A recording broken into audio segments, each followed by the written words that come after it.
Africa Cool, la chaîne authentique.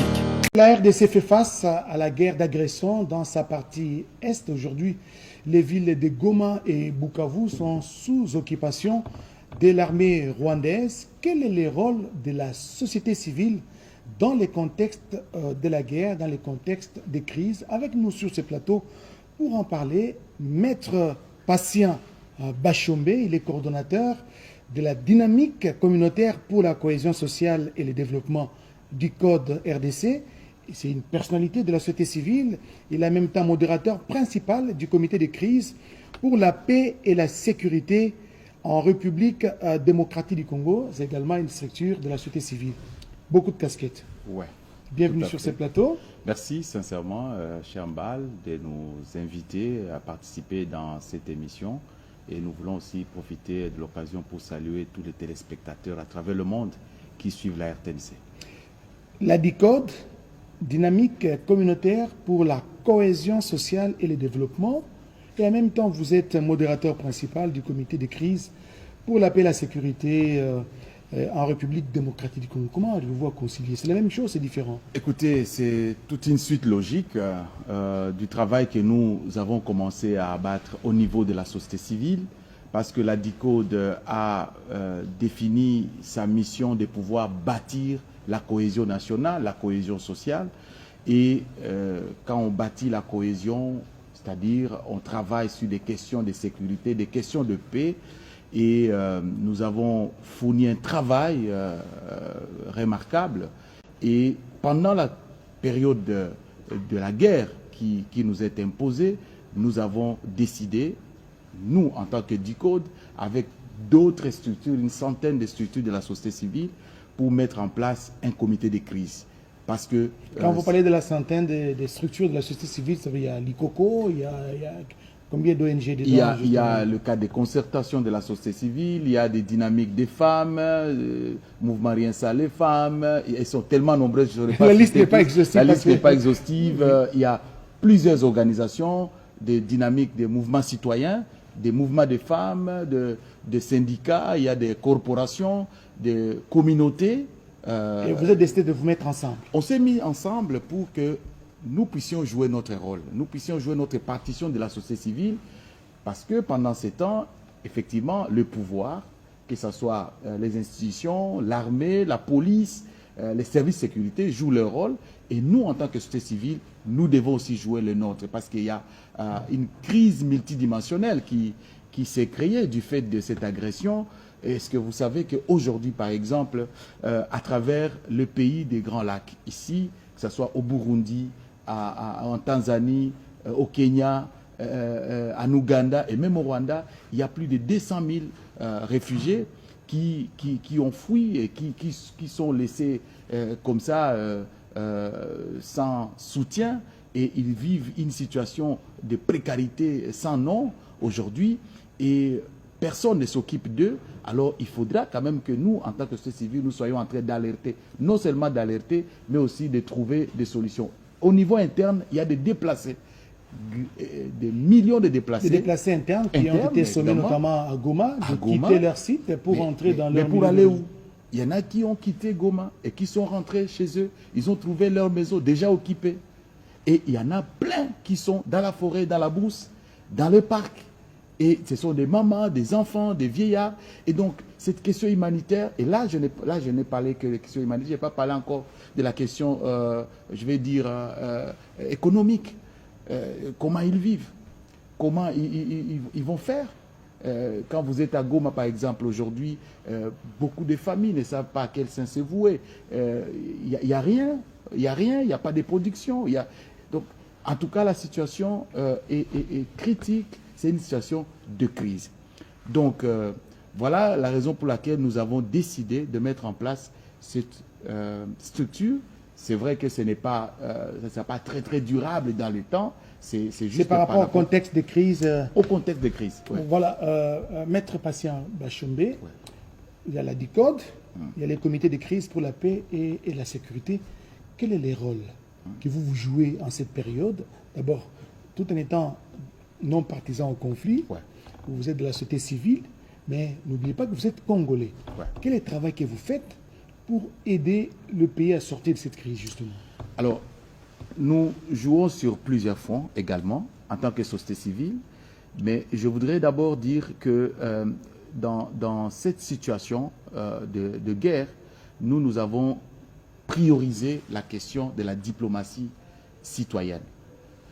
Nous savons qu'il y a la diplomatie classique, donc officielle. Oui, d'ailleurs que nous saluons avec la ministre d'État, ministre des Affaires étrangères. En tout cas, cette Madame femme, Thérèse nous l'avons Gaëtan tous Wagner. appréciée et je crois que à côté de ce qui est en train d'être fait, nous, la société civile, nous essayons également de sensibiliser la société civile au niveau régional et au niveau international. Aujourd'hui, nous venons d'organiser une tournée au niveau africain et nous n'avons pas fini. Nous avons été à Dar es Salaam du 7 au 9 février C'est en Tanzanie. en Tanzanie, pendant que, donc, juste la veille du début des assises du sommet conjoint Luanda, plutôt EAC SADC.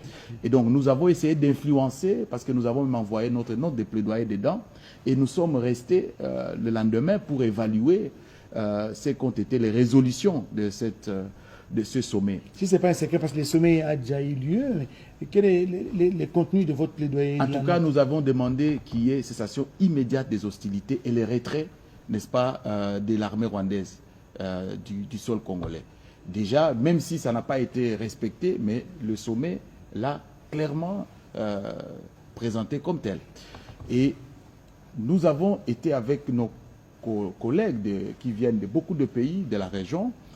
Après, nous nous sommes mis d'accord de nous retrouver encore à Nairobi, au Kenya, pour pouvoir discuter maintenant sur l'agenda commun, qui ne sera plus seulement l'agenda de la société civile du Congo, mais l'agenda qui engage toute la région. Et donc, nous étions contents que les acteurs de la société civile de la région ont compris le message. Parce que vous savez, la stratégie du Rwanda, c'est une stratégie du mensonge et de la ruse. Alors, il y a beaucoup d'informations, beaucoup d'informations qui étaient rendues disponibles dans tous ces pays-là pour montrer surtout que le problème, à travers les réseaux sociaux. évidemment, que le problème, c'est un problème du Congo. Les gens ne comprenaient pas qu'il s'agit d'une guerre qui a duré 30 ans. Et il fallait leur montrer que les choses ont commencé à partir du moment où... Donc, vous avez fait un travail de lobbying au niveau... En tout cas, nous étions dans l'obligation de parler des causes profondes de la guerre. Et ce lobbying a apporté. Et aujourd'hui, tous ces acteurs de la société civile de la région, nous nous sommes mis d'accord de nous retrouver en RDC. Oui, justement, vous voulez parler de cette rencontre que vous comptez organiser entre les 5 et les 10 avril, entre tous les acteurs. C'est combien de pays qui sont C'est 12 pays sauf le Rwanda. C'est 12 pays sauf le Rwanda qui ont décidé de venir pour solidariser avec le peuple congolais, pour dire non à la guerre, non à l'agression, et qu'ils sont solidaires avec le peuple congolais. Ça, c'est quand même quelque chose qu'il faut encourager. Quand vous parlez des 12 pays de la région, c'est quel pays? Il y a le Zimbabwe, il y a la Tanzanie, le Burundi, il y a le Kenya, il y a même l'Afrique du Sud, il y a d'autres pays. Donc, en tout cas, je ne saurais pas tout citer. Sauf le Rwanda. Sauf le Rwanda. Mais nous étions même étonnés de voir que même la société civile de l'Ouganda a décidé de nous porter main forte. Est-ce que vous pensez que votre voix, la voix de la société civile, va porter? Parce que dans ces conflits, dans ces contextes de conflit, il y a souvent la duplicité. Non. Notre voix porte parce que nous influençons sur la société civile et sur l'opposition dans tous ces États, que ce soit en Afrique, même en Europe. Et à l'heure où je suis en train de vous parler, il y a nos collègues qui sont arrivés, des collègues du comité de crise, qui sont arrivés à New York, et ils vont faire une ronde, et ils ont commencé une première réunion la nuit d'aujourd'hui, et ils vont continuer. Et il y a une réunion qui est prévue le dimanche encore, pour pouvoir mobiliser d'autres diplomates au niveau international, pour porter la voix de la société civile. Et aujourd'hui, ce qui nous fait du bien, c'est que même la société civile en Europe a commencé à porter notre message. Parce que le narratif a changé. Non seulement parce qu'il y a cette diplomatie officielle, mais il y a la société civile aussi qui a été sur tous ces fronts, avec la société civile au niveau de la France, en Grande-Bretagne et un peu partout. Nous sommes vraiment en discussion avec eux, et même en Norvège et en Suède. Donc les narratifs a changé. La voix du Congolais ou du Congo, de l'RDC, commence à être entendue dans toutes ces officines. Mais je voudrais qu'on revienne sur ce que le Congolais a qualifié aujourd'hui de victoire diplomatique, de la diplomatie classique. Le Conseil de sécurité des Nations Unies a voté une résolution, la résolution 2773, mais qui peine tout de même à être mise en œuvre.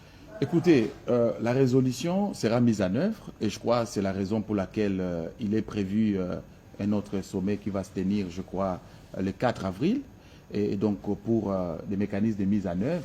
Et je crois que c'est une grande victoire pour la République démocratique du Congo. C'est vrai que nous avons eu des problèmes au niveau sur le terrain parce que l'ennemi a plus utilisé certains des nôtres, que ce soit des militaires, pour trahir la République. Alors il fallait réfléchir sur une autre stratégie alternative. Et moi je crois que ce qui a été fait, ce qui est en train d'être fait sur le plan diplomatique, c'est quand même quelque chose à louer et à féliciter. Et il ne faut pas seulement regarder au niveau du Conseil de sécurité. Vous voyez aussi aujourd'hui avec la diplomatie, donc je vais dire la diplomatie avec les États-Unis. Qui a sanctionné Kanyuka et mais oui, parce qu'aujourd'hui, quand vous voyez toutes ces condamnations, ça fragilise l'ennemi, ça fragilise le Rwanda.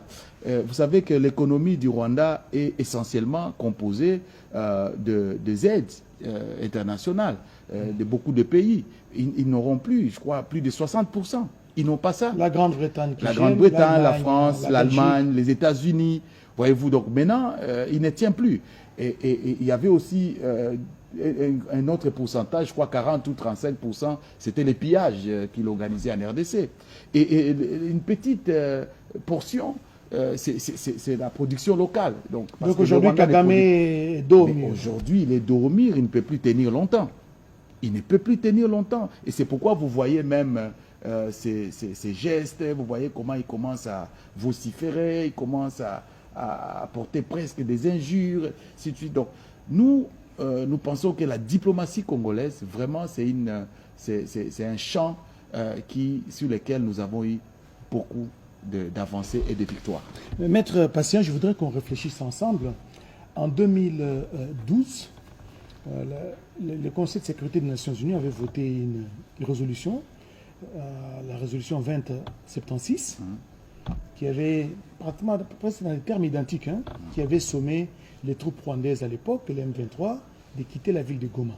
Ce qui a été fait quelques jours après, 2-3 jours après le vote, les troupes ont été sommées de quitter, ils ont quitté. Nous sommes en 2025, le 25 février. Le Conseil de sécurité des Nations Unies vote une nouvelle résolution, la résolution 2773. Et tellement que les choses commencent à traîner, ça s'enlit, les choses se bloquent, les troupes sont toujours là, parce qu'on a dit que dans cette résolution, que les troupes rwandaises et leurs supplétifs devaient quitter le sol congolais, mais on ne sent plus rien. Les Congolais, dans l'opinion, commencent à douter même de cette façon de voir les choses, en disant qu'au niveau de la diplomatie, il faut faire attention, c'est mi-figue, mi-raisin. Non. Moi, je ne vois pas les choses de cette manière. Par contre, il faut vraiment être réaliste. La diplomatie, la manière dont elle fait son bonhomme de chemin, d'abord, elle a ses méandres. Ça va? Je crois que le contexte de 2012 et le contexte actuel sont deux contextes différents. Deux contextes différents parce qu'il n'y avait pas un changement de narratif au niveau international comme c'est le cas aujourd'hui. De deux, comme je venais de le dire d'ailleurs, d'ici le 4 avril, il y aura une autre session qui va devoir mettre en œuvre sur les questions de mise en œuvre. Et je crois que c'est là que nous allons arriver maintenant à des grandes sanctions et la mise en œuvre de cette résolution. Mais ils étaient sortis en 2012. d'abord, ils ont refusé n'est-ce pas, Finalement, ils ont été contraints. Ils ont été contraints parce qu'avec cette résolution, on a mis en place une brigade d'intervention rapide. Ça va? Qui a frappé. Et vous vous rappelez, je crois que c'était des Tanzaniens et d'autres qui avaient intervenu.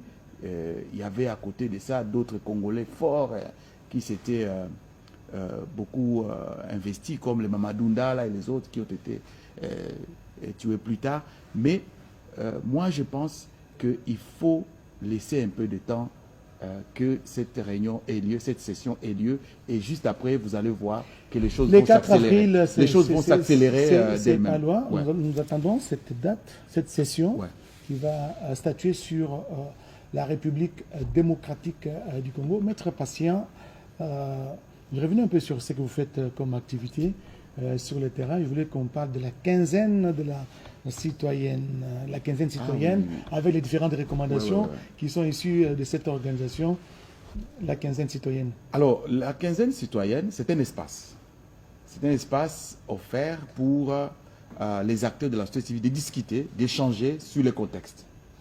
Alors, il y a plusieurs organisations qui viennent pour présenter ce qu'elles font, pour donner des idées, des stratégies. Des organisations de la société civile locale. De la société civile locale, qui viennent de l'intérieur du pays. Par exemple, les 6 mars, nous étions avec des organisations qui sont venues des provinces et c'était extraordinaire parce que nous avons échangé. Nous étions avec les communautés du Nord Kivu, du Sud Kivu, de l'Ituri, de Maïndombe, de Kwango, de Kwilu et de Congo central. C'était magnifique parce qu'il y avait une grande interaction de la société civile, parce que moi je ne dissocie pas les communautés et la société civile. C'est vraiment un tout, bien que y a d'autres aspects qui entrent en ligne de compte. Donc, nous avons ces espaces-là pour discuter et proposer. Non seulement qu'on discute, mais on propose aussi des solutions. Et lorsque nous voulons faire des propositions, il y a des canaux que nous utilisons pour coucher, n'est-ce pas, nos propositions dans une note de plaidoyer pour faire parvenir. Vous envoyer à qui des droits. Pour envoyer à qui des droits. Et quelquefois, on prend en compte ce que nous proposons. Et je crois que c'est là que nous voulons continuer à demander au chef de l'État de continuer à nous faire, à appliquer ou à tenir compte de ce que la société civile propose. C'est ça que vous voulez dire, de continuer à vous faire confiance. Non, mais je vais dire à croire au travail que fait la société civile, que produit la société civile. Parce que c'est un travail des experts. Et la semaine, comme je vais le dire, la semaine dernière, nous avons échangé, nous avons dit que si négociation il y a des choses pour lesquelles nous estimons... Maître, parce qu'on va y revenir, je sais que c'est un sujet prévu dans notre échange, mais je voulais d'abord qu'on parle du processus. Aujourd'hui, on parle du processus de Luanda pour parler de Nairobi, sommet et c'est SADC. Et maintenant, ce sont les prélats, les princes de l'Église qui sont invités dans l'affaire. Et on parle aujourd'hui du pacte social pour la paix, la SENCO et CC. Que pensez-vous de toutes ces initiatives, vous en tant que société civile? Cher Oscar, vous savez, je vais illustrer, en répondant à votre question, je vais illustrer en montrant que, de manière imagée, en disant ceci, la paix, c'est une construction. On ne donne pas la paix. Il n'y a que Jésus qui est le prince, qui peut donner la paix. Mais la paix, c'est une construction. Le prince de la paix. Seul Jésus. Mais les humains doivent construire la paix. Et si la paix, c'est une construction, ça veut dire qu'il faut des matériaux. Alors, si vous êtes en train de construire la paix et que vous avez quelqu'un qui vous amène 100 sacs de ciment, quelqu'un d'autre vous amène 1000 briques, quelqu'un d'autre vous amène des caillasses. En d'autres mots, vous saluez toutes ces initiatives. Donc, en temps de paix, en temps de guerre, il ne faut pas rejeter les initiatives. Mais c'est vous qui appréciez maintenant qu'est-ce qui est important à quel moment. Qu'est-ce qui est important à quel moment. Parce qu'il n'y a jamais eu une initiative banale pendant la crise. Mais tout dépend du lieu où vous allez placer le matériel Et qu'on vous pour a... les cas d'espèces, dans les cas de ces conflits, de cette guerre d'agression dont est victime la RDC. Vous savez, à la fin de toute guerre, on négocie toujours. Que vous soyez vainqueur, même à la fin, il y aura toujours des négociations. Même plus tard, il y en aura toujours. C'est pourquoi les dirigeants du pays doivent apprécier à quel moment tel fait ou telle proposition peut être importante. Par exemple, la SADC ou l'EAC, SADC et EAC, proposent, n'est-ce pas, de continuer une suite de Luanda et Nairobi. Mais comment le chef de l'État, qui est le commandant... Au niveau du suprême, gouvernement, on parle plutôt de l'alignement de tous ces processus. Tout à fait. Au lieu de les Et la fusionner. cohérence. Et la cohérence. C'est à ce niveau qu'il doit apprécier de la cohérence. Parce que ce qui est important, c'est par rapport à la vision que le chef de l'État se fixe et la cohérence maintenant qu'il doit donner. Parce que les initiatives peuvent être 1000, mais c'est le chef de l'État qui doit savoir telle initiative à pareil moment est importante ou je ne l'utilise pas, cette cartouche j'utilise plus tard ou j'utilise maintenant. Donc, moi, je pense qu'il ne faut pas rejeter les initiatives. Plutôt, il faut leur donner, n'est-ce pas, leur place. Et si je moment comprends bien, opportun. puisque vous parlez de négociations, si je comprends bien, vous êtes prenant pour les négociations directes avec le M23, c'est ça?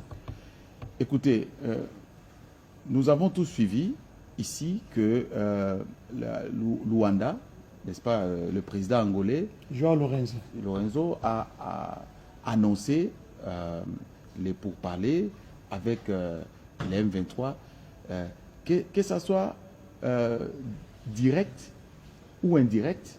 En ce qui nous concerne, nous savons que ça doit se faire dans le cadre du processus de Nairobi. Parce que dans le cadre du processus de Nairobi, c'est pour parler, se font avec les autres groupes armés. C'est ça, Nairobi. C'est ça, d'ailleurs, c'est ça même la vision Mais oui. du gouvernement de la République. Oui, parce que moi, Tout doit se passer dans ces cadres-là. moi, je n'aimerais pas qu'on puisse... Sinon, ce sera un perpétuel recommencement. Moi, je n'aimerais pas qu'on puisse s'éterniser sur juste un adverbe, directement ou indirectement. Par contre, moi, je voudrais que l'on parle des contenus.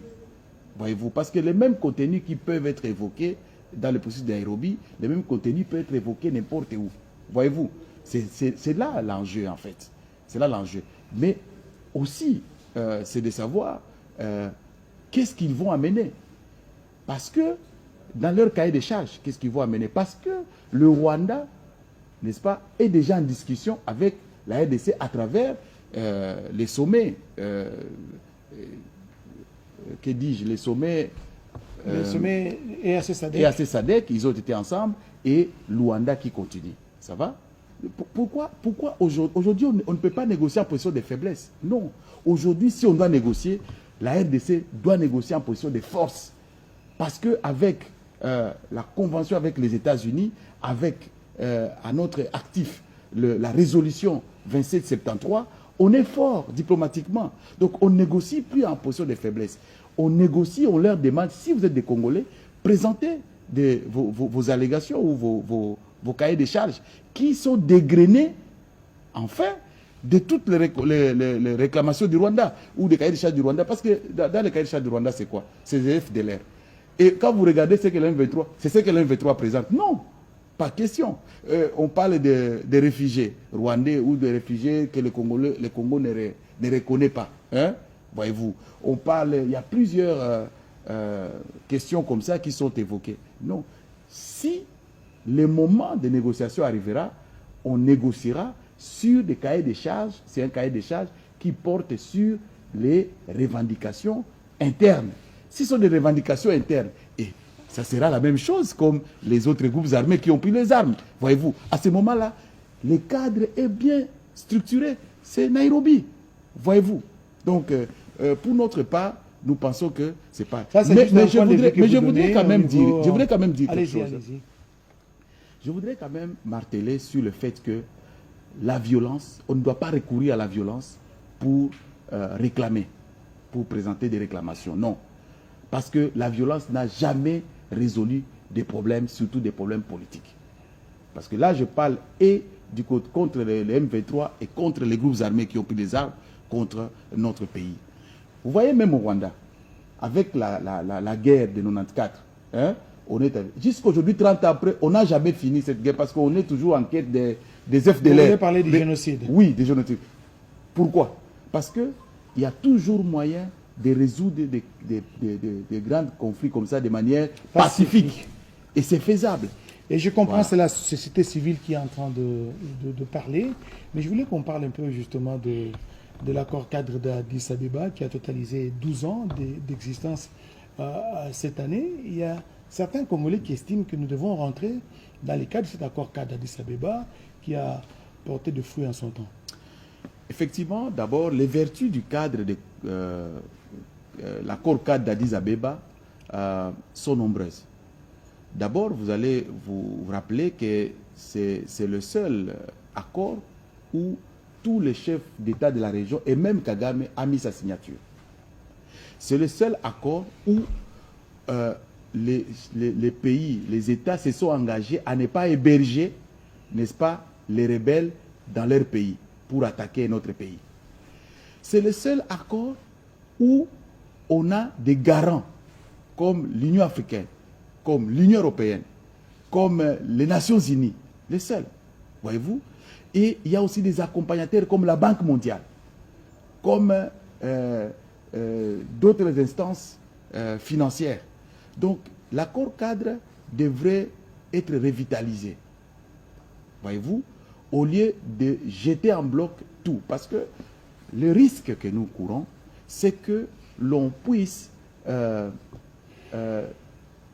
donner, n'est-ce pas, un autre contenu qui ne tient pas compte dans un nouvel accord qui pourrait être signé prochainement, qu'on donne un nouveau contenu qui ne respecte, qui ne retient pas ses engagements contenus dans l'accord cadre.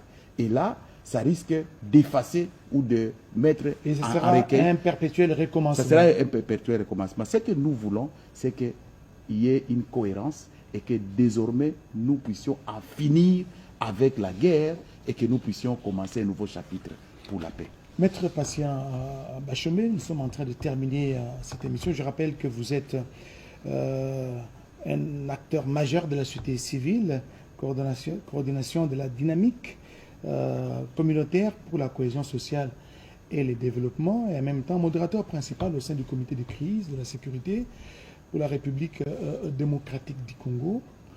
Si jamais les choses sont précisées pour Luanda la semaine prochaine, vous en tant que société civile, vous avez dit que vous êtes une plateforme qui regroupe plus de 100 organisations de la société civile dans les cadres justement de ce comité de crise. Vous ferez partie de la délégation congolaise? En tout cas, on aimerait faire partie parce que nous voulons que la société civile participe dans les processus de paix en cours pour préserver les intérêts de la population. Nous ne sommes pas partis au conflit. Donc la société civile, c'est quand même une force non négligeable et nous voulons nous rassurer que dans tout ce qui va se faire, les intérêts de la population sont pris en compte et que ça ne soit pas que des intérêts politiques ou des intérêts des politiques. Et c'est la raison pour laquelle nous demandons, nous profitons de votre caméra pour demander aux autorités du pays de faire participer la société civile dans les processus de paix, que ce soit de Luanda ou de Nairobi ou tous autres processus de paix en cours. Et vous construisez une force non négligeable. Nous construisons une force et à la société civile, il y a plusieurs experts qui maîtrisent la question de la sécurité et la question de l'Est. Et je pense qu'il ne faudrait pas négliger cette force. Voilà, je sais que vous êtes suivi à Bukavu, à la place de l'indépendance. Vous êtes suivi à Bagira, vous êtes suivi à Goma, vous êtes suivi au quartier Mabanga, vous êtes suivi à Rutshuru, à Masisi, partout dans l'Est de la République démocratique du Congo. Est-ce que vous avez un message d'espoir à passer à tous ces Congolais résilients qui sont dans les zones occupées? Le message que je vais adresser, c'est que à mes compatriotes qui sont dans les zones sous contrôle de rebelles, je vais leur dire que nous sommes ensemble, nous solidarisons et que la société civile est debout. Nous ne croisons pas les bras, nous sommes en train de travailler pour que demain nous puissions nous revoir et que le pays ne soit pas divisé, pour que le Congo reste un et indivisible. C'est la raison pour laquelle nous avons entamé toute cette tournée dans le cadre du comité de crise pour la paix et la sécurité en République démocratique du Congo. Nous croyons qu'à l'issue de tout ce travail fait par les institutions de la République, tout ce travail fait par la société civile, nous allons nous retrouver demain et le pays sera encore réunifié. Mais Maître Patient Bachot, peut-être un petit détail. Nous, ici, notre lexique, le M23, on l'appelle plus rebelle, ce sont des terroristes. Les terroristes du M23 qui sont justement appuyés par les Rwandais, par l'agression faite par les Rwandais. Et effectivement, c'est ça la réalité, c'est que le Rwanda a agressé la République démocratique du Congo. Au-delà du fait qu'il a déversé ses militaires sur le sol congolais, il a aussi utilisé d'autres qui appellent M23, AFC et les autres. Voilà, mesdames, messieurs, c'est par ici que nous terminons ces magazines. Merci Maître Patient Bachombe. Merci Oscar, merci pour cet honneur que vous m'avez fait. Merci également à vous tous qui nous avez suivis de partout à travers le pays et le monde. Bonne suite de programmes sur votre télévision. Africa cool, et abena cool, Ouais. Africa cool, abena cool, le quoi cool matopi. Après, toujours,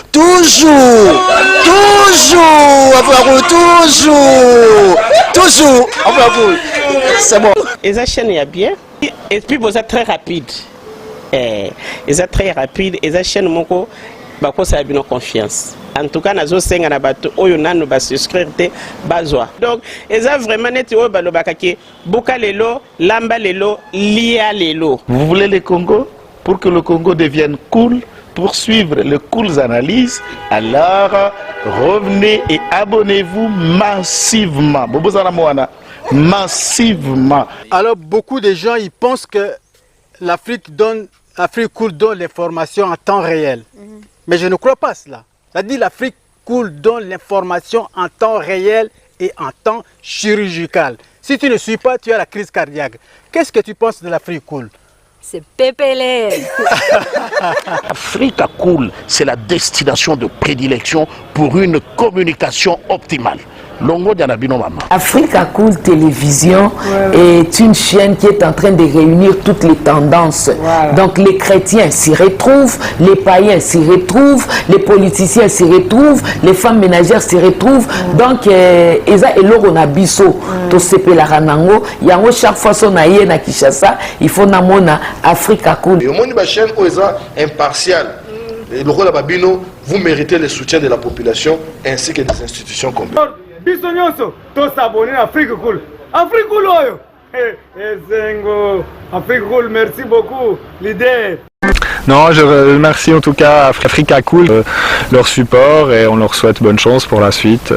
On leur souhaite le plein succès. I'm coming from Johannesburg. I'm one of the subscribers of Africa Cool. This is a great channel. You watch news that are very fast. I would like to ask everybody to subscribe and then stay tuned. Thank you very much. Placer un petit mot par rapport à la récompense Oyo. Ah, je félicite très sincèrement Africa Cool. Voilà. Je n'avais pas opéré le mauvais choix. Voilà. J'avais recommandé, je me rappelle que je disais que c'était une destination de prédilection pour une communication optimale d'excellence. Voilà. Nazanga Mogotala, YouTube Yemoko à reconnaître que Napona qui m'a bêté. Au moins, il y a choix to salaka, ba réflexion to salaka. Tikalaka abonné à Africa Cool. Voilà. Comme ça, tu partages. Bravo Africa Cool. Merci beaucoup. Bravo Bino. Mutubo s'abonner parce que trophée Ezali à Bino, voilà. Ezali partagé. Voilà. Moi, je me sens aussi copropriétaire. Il y a prix Oyo. Voilà. Bravo Africa Cool. Merci beaucoup. Toujours.